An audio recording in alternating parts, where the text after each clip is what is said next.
Hello, Howie here. So last time you saw me plan all the parts to be fitted in quite a short hilt. So I've got all the parts now. So the blade holder will go in there into the choke. Screw that in. I've got the short extension with a switch hole drilled into it. I've actually had to sand and file that down a little bit so I can actually put the switch in quite easily. I don't like them to be really stiff, so that's why I tend to try and file it down myself. As long as the outer edge of the hole is not touched, your switch should remain in place quite well. And then we have the pommel. So there we are. It's a relatively short hilt. I think I measured when I did it on the Saber Builder, MHS Saber Builder, it was around 10 short of 11 inches.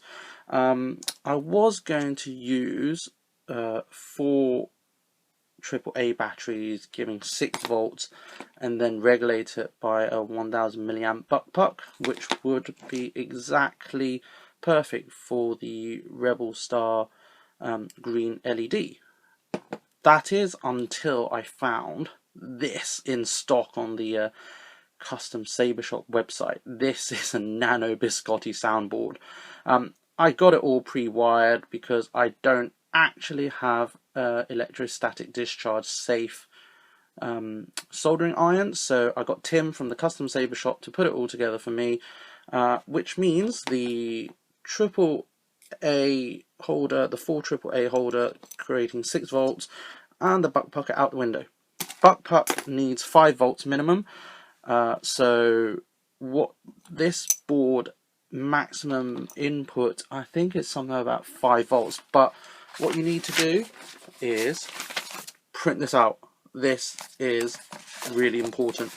This is the manual for the Nano Biscotte. You will want to read this before you try anything. So if I turn to the right page, there we are. So the maximum power supply is 5.5, which you're not going to get really perfectly. So what they do recommend is this, a single 18650 lithium ion cell. That will give you 3.7, and then all you need is a resistor. So here is a 7 watt 1 ohm resistor. That will be enough to prevent this from blowing up.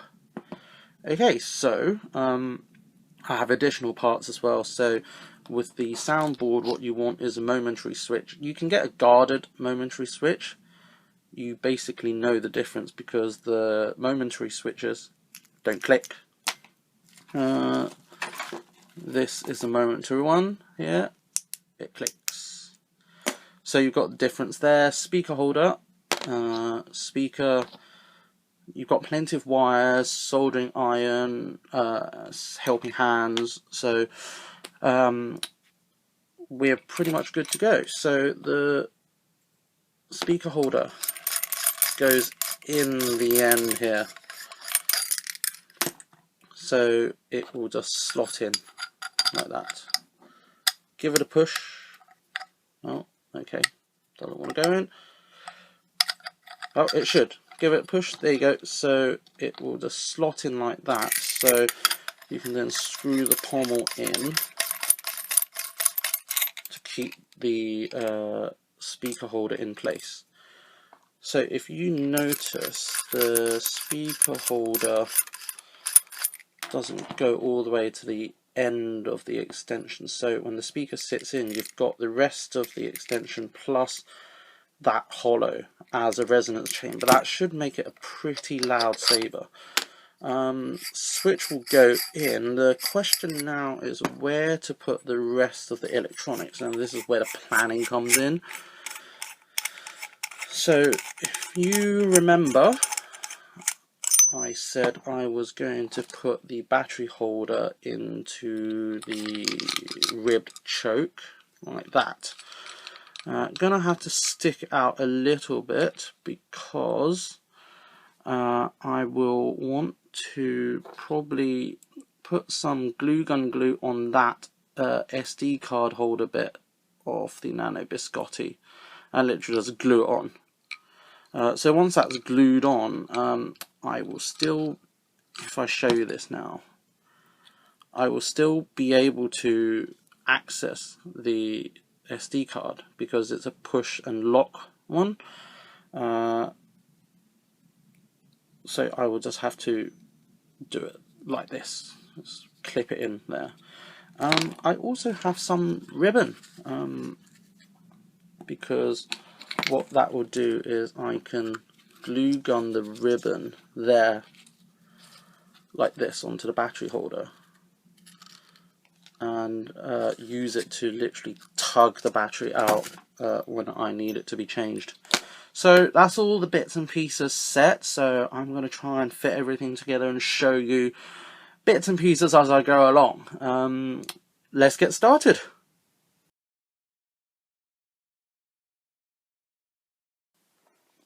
Okay, one thing I want to point out about the Nano Biscotte, if you have it pre-wired, the wiring, I don't even know what to call it, hook system. Anyway, that white thing where all the wires go into actually bulk it up quite a lot. So you'll notice the size on the Custom Saber Shop website describes it as really tiny. But if you have it pre-wired, that is, if you don't want to solder it yourself, then this adds quite a bit onto it. And it actually affects spacing quite a lot. I've just had to play around with it. You'll notice sandpaper because what I've done is sanded the corners of the wiring system. Just be careful when you sand it that you don't start sanding away any of your components. And what's quite good is that I have now managed to get it so that I can then just slot it. Ooh, it's a bit tight, but as you can see, I can slot it into the choke. It doesn't affect the light. So what I can do is, this is the lighting wire. I can literally thread it through, as you can see there, hook it up, slot it, hook that up, slot it in, and put the blade holder on top to hold it in place.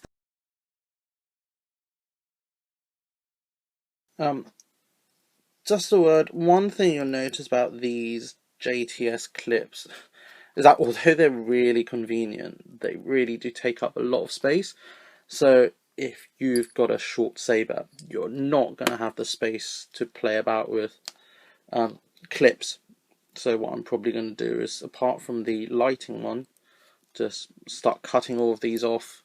I've got enough wire that's like 10-meter reel to start soldering and adding bits and pieces on, so I can have the length for the full saber.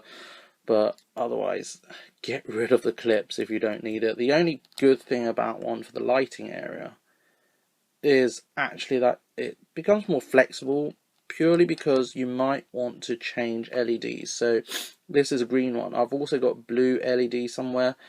I think that's in my other saber at the moment, so I can use that to actually chop and change, switch lighting and color that way, which makes it slightly easier than kind of cutting all the wires and resoldering.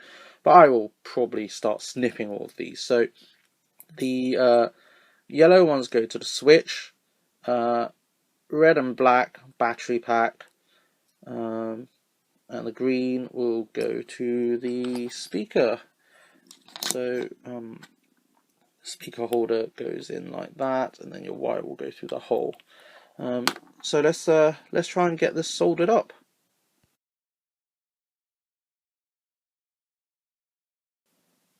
Just want to show you this. It's really important because of the lack of space. you don't want too many wires and curled up all around. So use this to literally try and lay it out so you can measure out your wiring before. Make sure you leave a bit extra, because obviously you'll want to be able to unscrew bits and pieces. And for example, if the battery holder's there, I'll want to be able to unscrew it, take it apart to change battery. So a little bit of extra won't harm. That's probably, if you see where that green wire is now, that's probably too long. So I might even snip that down a bit more. But just make sure you leave enough for you to be able to unscrew the whole thing, change bits and pieces.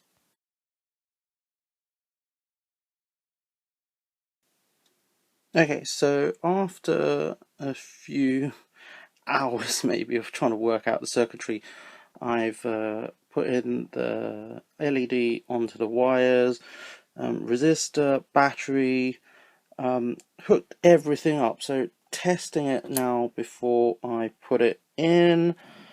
Oh, okay, that's pretty loud. So there we are. So now all that's left is to put it all together and put it into the actual hilt.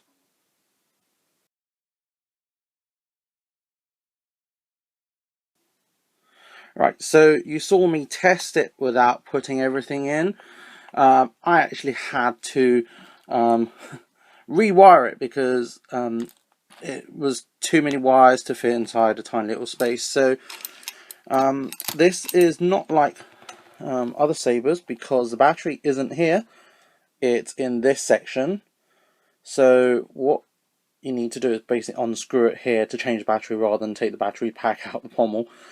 The great thing I've actually realised, you remember I sanded down the edges of the wire clip on the Nano Biscotte, so it now fits in here. Great thing is I can take the blade holder off, and the sound card actually can be ejected from this end. So actually it kind of worked out quite well. So, well, I haven't tested it since I put it all together. So hopefully in screwing everything together I haven't twisted any of the wires, and we shall now have a look, see how it works.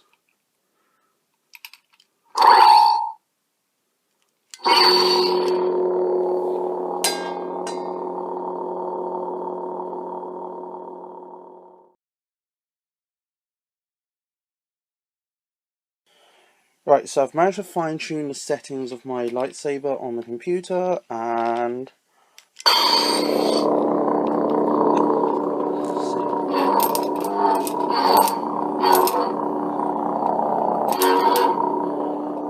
if you just tap it,